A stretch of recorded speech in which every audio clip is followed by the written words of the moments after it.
Seguimos com mais destaques e informações. Agora vamos falar de economia, vamos girar a reportagem da Jovem Pan News e acionar, claro, o Daniel Lian. Afinal, depois do anúncio da quebra de 2 bancos nos Estados Unidos, um comunicado do banco Credit Suisse trouxe ainda mais preocupações ao mercado financeiro, podendo sinalizar até uma crise no setor bancário internacional. Um caso que vem sendo observado com muita atenção por investidores brasileiros. Também, já que as ações do Credit Suisse despencaram ontem, puxando para baixo vários outros títulos.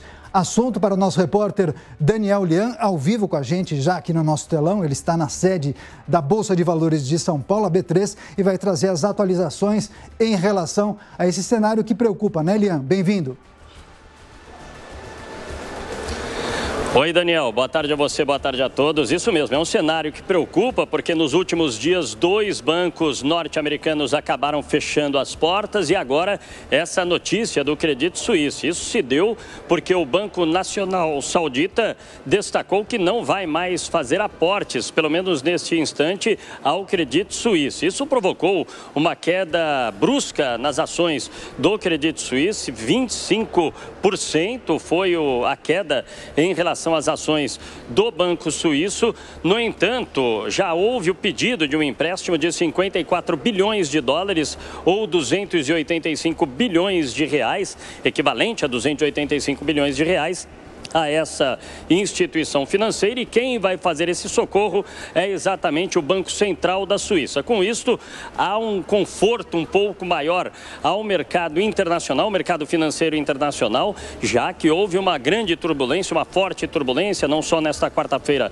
por esta notícia do Credit Suisse, mas também na anterior, por parte dos bancos norte-americanos. E este socorro do Banco Central da Suíça ao Credit Suisse já provoca aí repercussões em relação às bolsas de valores em todo o mundo, especialmente as bolsas europeias. Tanto é que a Bolsa de Frankfurt subiu 1,57%, a Bolsa de Londres teve alta de 0,89% e a Bolsa francesa ainda maior, uma escalada de alta de 2,03%. A taxa, também o índice da zona do euro, subiu nesse mesmo patamar de 2,03%. Então, há um conforto um pouco maior devido a este socorro do Banco Central Suíço à instituição financeira. No entanto, essa turbulência tem provocado preocupação em relação ao mercado bancário internacional, viu, Daniel? Tá certo, Daniel Lian, com as últimas atualizações dessa possível crise internacional que envolve, claro, os bancos norte-americanos, também essas notícias ligadas ao banco Credit Suisse. Daqui a pouco o Daniel Lian volta com muito mais notícias e atualizações aqui na programação da Jovem Pan News. Então vamos analisar essa ameaça de crise financeira mundial que derrubou as ações de bancos e também as principais bolsas do mundo. A falência de bancos americanos vai contaminar o sistema global? E o Brasil será afetado? Conosco, o Frederico Nobre, economista e líder da área de análise de ações da Warren, a quem eu agradeço demais pela participação. Seja muito bem-vindo. Obrigado, Daniel. Obrigado a todos os ouvintes da Jovem Pan. Prazer estar aqui conversando com vocês sobre esse tema tão importante. Prazer é nosso. Perfeito, muito bom. Para nos ajudar também a entender um pouco esse cenário muito delicado, Luiz Arthur Nogueira, comentarista de economia aqui do Grupo Jovem Pan. Luiz, seja muito bem-vindo. Boa tarde, Caniato. Boa tarde a todos. Perfeito. Para começar, Frederico, ainda há muita dúvida do que pode acontecer e qual será a extensão da crise decorrente da falência desses 2 bancos norte-americanos, o Banco do Vale do Silício e também o Signature Bank. Há uma apreensão generalizada sobre quais seriam as consequências em outros mercados. Mas o que ainda pode acontecer após esses episódios nos Estados Unidos? A crise sistêmica que muito se especulou, na sua avaliação, está descartada? Olha, o Federal Reserve, que é o Banco Central norte-americano, ele tem um desafio muito grande agora, que é justamente conseguir conciliar a batalha contra a inflação, né, e fazer essa inflação chegar a níveis mais razoáveis, em torno de 2% ao ano, e, ao mesmo tempo, conter né, o que está acontecendo no mercado de trabalho, ou seja, o mercado de trabalho norte-americano ainda é muito aquecido, mas quando você sobe juros, você tem um impacto no emprego. Então, o Federal Reserve está buscando esse soft landing, né, que eles chamam, que é justamente quando você tem, ou seja, um arrefecimento na atividade econômica, mas sem comprometer tanto o mercado de trabalho. Tá? Só que é bem difícil de conseguir esse soft landing, ainda mais subindo os juros desse jeito. A gente vê um problema bancário. Não acredito que seja sistêmico, acredito que as medidas que foram tomadas, elas já conseguem aliviar ali a situação. Frederico Nobre, agora a sua vez de perguntar. Luiz Arthur Nogueira.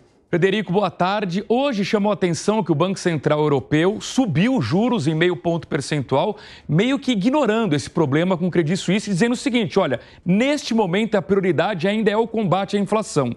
Já em relação ao Banco Central americano, que você mencionou, o mercado já enxerga diferente, vendo a possibilidade de na semana que vem parar de subir juros e quem sabe até sinalizar uma queda. Por que essa diferença tão grande de comportamentos entre o Fed e o Banco Central Europeu? Bom, vamos lá. Falando especificamente do Banco Central Europeu, né, a alta nos juros hoje de 0,5%, acredito que tenha ocorrido por conta da possível ajuda do Banco Nacional Suíço ao Credit que foi anunciada, né, que a gente acabou vendo aqui anteriormente, os 54 bilhões de dólares que foram anunciados em possível socorro, caso seja necessário para o Credit. Então, como isso foi anunciado, o Banco Central Europeu ele conseguiu seguir na sua trajetória de alta de juros, lembrando que eles demoraram um pouco mais a subir juros em relação ao Fed, então eles ainda estão um pouco atrás na curva de alta de juros. Falando especificamente do Banco Central norte-americano, as principais apostas para a próxima reunião mudaram, né? Então antes o mercado estava acreditando numa alta de 0,5% na próxima reunião. Essas expectativas mudaram depois dos dois eventos de liquidez que nós vimos nos bancos dos Estados Unidos e agora a expectativa ela passa a ser de 0,25%, justamente por conta desse dilema que o Fed tem, né? Que é de combater a inflação, mas ao mesmo tempo que esse ajuste não seja tão forte a ponto de gerar uma quebradeira ou um risco sistêmico. Pois é, agora, Frederico, aproveitando inclusive a pergunta do Nogueira sobre taxa de juros, você acredita que esse seja um bom momento para o Banco Central e o Copom, que fará reunião, inclusive, na semana que vem, rever a taxa de juros de 13,75%? Possivelmente teremos uma redução. Esse fator externo, esse mercado internacional poderia influenciar ou pressionar o Banco Central para uma redução ou não? Olha, acredito que na semana que vem ainda não. Acho que está muito cedo ainda para o Banco Central reduzir juros. As apostas aqui do setor financeiro brasileiro estão concentradas mais para o final do ano, principalmente na reunião de novembro. Na nossa perspectiva aqui na Warren, acreditamos que isso pode acontecer um pouco mais cedo, talvez na reunião de junho ou de agosto, mas ainda assim agora, na semana que vem, na reunião de maio, acho muito pouco provável que o Banco Central comece a reduzir juros, isso porque a gente ainda está vendo as matérias-primas em preços elevados, não temos ainda uma definição do arcabouço fiscal e, além disso, a inflação, principalmente olhando para os núcleos, ainda segue em patamares bem acima da meta. Nogueira. Para concluir, Frederico, eu queria saber o seguinte, o arcabouço fiscal, na sua opinião, pode melhorar o clima econômico para esse ano aqui no Brasil? Além, claro, de permitir eventualmente uma queda de juros do Banco Central, você acha que pode animar a atividade econômica e fazer com que o Brasil tenha um crescimento maior do que esse previsto pelo mercado para 2023? Olha, acho que além do crescimento, o mais importante é que a gente tenha uma previsibilidade em relação ao nível de endividamento e a trajetória da dívida pública no Brasil, não apenas agora esse ano de 2023 e no próximo, mas pensando principalmente numa trajetória de médio e longo prazo, né? Hoje a gente tem uma trajetória da dívida que é uma trajetória ascendente, né? E com juros nesse patamar a gente acaba pagando muito em termos de juros da dívida pública, tá?